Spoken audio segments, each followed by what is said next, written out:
Alright, first stop today is the St. Mary Visitor Center before we head out on the Going to the Sun Road to explore the east side of the park. You've got a small, modest store here. There actually is a nice book selection, and besides that, a few souvenirs, magnets, stickers, pennants, keychains, you know the drill. And on the way in, you'll want to take a look at the information plaques, which give you brief descriptions of a variety of places in the area, including Goat Haunt, Lake McDonald Valley, Two Medicine, St. Mary Valley, and just some broader information about Glacier National Park. We ended up driving on the east side of Going to the Sun Road. So we went as far as we could go just to get a feel for that part of the Sun Road. It had a lot of lakes and overlooks, tons of granite, and we did end up taking a hike off of that side of the Sun Road called the St. Mary's Falls. It was a fun time. I really enjoyed that. Yes, St. Mary's Falls was beautiful, very easy to get to. If you want to go a little bit further, it's more of an uphill, but you get up to the Virginia Falls, which is amazing. Yeah, so we're just spending the day stopping at places on Going to the Sun Road, trying a little bit of this, a little bit of that. I didn't know exactly what to expect, but I'm glad we stopped here. And on we go to see other things. Yes. We are on the Sun Road, and we kind of pulled over on a turnout to check out the views. We're taking it really slow so we can take in all the beauty and taking advantage of the turnouts along the way.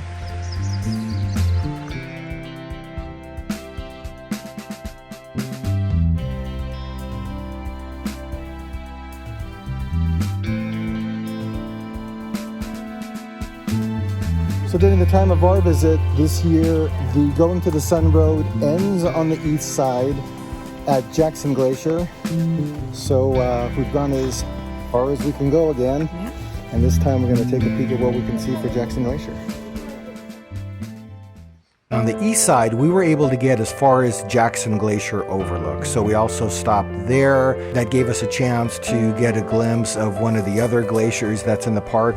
So we're at Jackson Glacier, which appears to be the 7th largest glacier in the park. I don't know where the other larger ones are at, but this is the one that's visible and we can see from the road. And there were some interesting placards that we read that talked about kind of the history of the glaciers there and how many there are that are left today versus maybe 50 to 100 years ago. So you do get a sense of what's going on and how the place is changing. And because the amount of glaciers continue to be declining, I would say, you know, if you've got a number of national parks that you'd like to get to someday, you want to get to Glacier sooner than maybe some of the other ones, just because this particular area, this geography, is going through the kind of changes that it's experiencing, and there's a reduction in the amount of glaciers.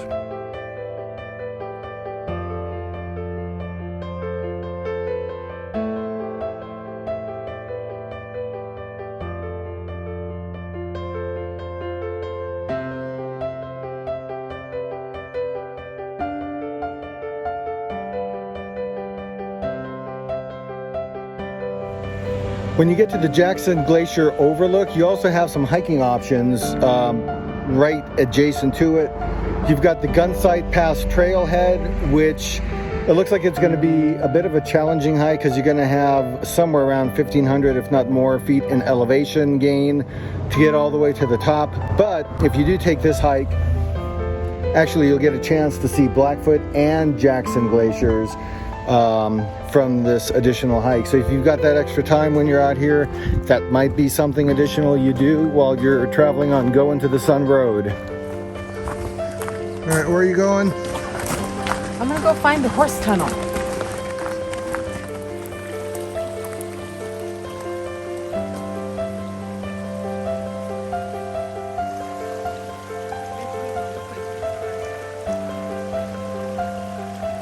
After Jackson Glacier Overlook, that was time to turn the car around and hit the few remaining stops that we didn't stop at on the drive in. As we were coming up, we noticed a few things that we thought, oh, we should stop on the way back. And one of those things was the Sunrift Gorge.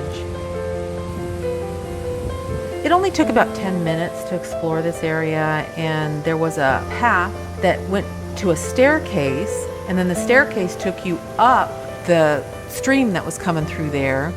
And when you get to the top of the staircase, you see this magnificent view of this gorge.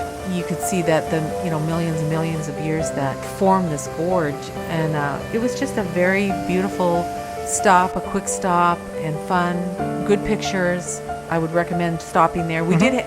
The path did take us under the road and then back up to the staircase, so you don't even have to cross the road. I like that little stop. All right, so that was Sunrift Gorge. Probably will take you about 5 minutes, 10 minutes tops if you stop on the side of the road and take a peek at that. Yes, and the top of the stairs gives you a wonderful surprise. Neat to see.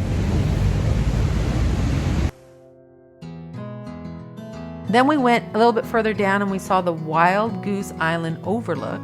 It was very small. Super small. I mean, really small. Like dinky small. That was one of our last pullover stops on our way out of the eastern side of going to the Sun Road. You can pull over in a little car park area if you want to see the Wild Goose Overlook. And that's, there's a few people out there, and it was just a nice, pleasant little stop. Yeah, place to stretch your legs and get some photos. All right, I'm making Julie pop in and out of the car. No, it's fine. It's fine. Just getting towards the end of it. What is this? It's all downstream from here, Julie. Okay. Triple Divide Peak. Right there. The Distance Mountain peeking out across the lake is one of the few places in the world where streams feeding 3 major watersheds originate. Glacier National Park's water flow across the continent to very different places: the Pacific Ocean, the Hudson Bay, and the Gulf of Mexico. There you go. And if I didn't have you pop out of the car, we wouldn't have known that. Right there. Right there.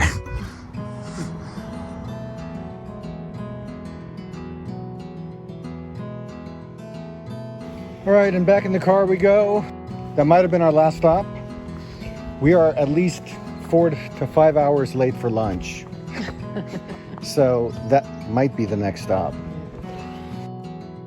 We also had the opportunity to stop at, I think, a very well-known cafe in the area called Two Sisters Cafe.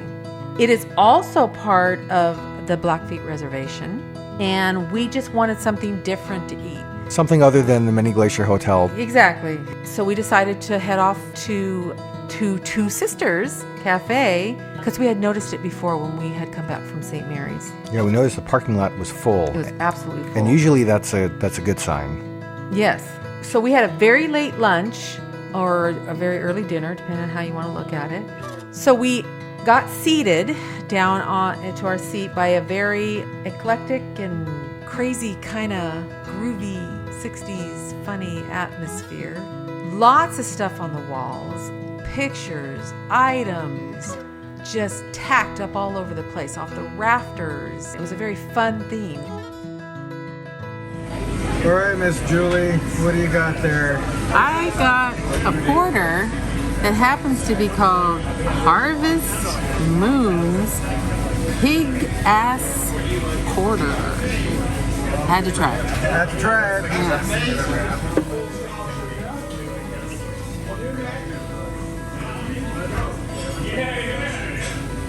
Ooh, that's interesting.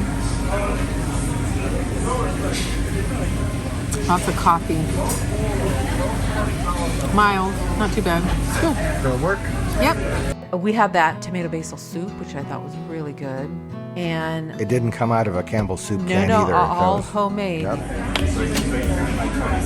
Falafel platter and a Beyond Meat with mushrooms for Julia. And olives for you. You get my olives. Because I don't eat those. So I did enjoy the meal there. The atmosphere was, I think we talked amongst ourselves that beyond dining, this was one of those places that it's an experience to go there. It's an experience, yeah. I would recommend stopping there. In essence, you know, when you spend your time on going to the Sun Road, just know that there's lots of opportunities to pull over, see something. Take advantage of those when you go out there. It's a great way to spend a day. Yeah. Driving that road. If you do plan your trip toward late June, if not early July, you're going to increase your odds of being able to travel the entirety of going to the Sun Road, which we were not able to do, so we will have to go back someday and experience that route that just has so many accolades. Thanks for watching this video. We hope you've seen some things that'll help you plan your future travel adventures. And if you like this video, please hit the subscribe button and like us. And if you have any comments, we'd love to hear from you. And until next time, keep on traveling, and we hope to see you at the places where we go.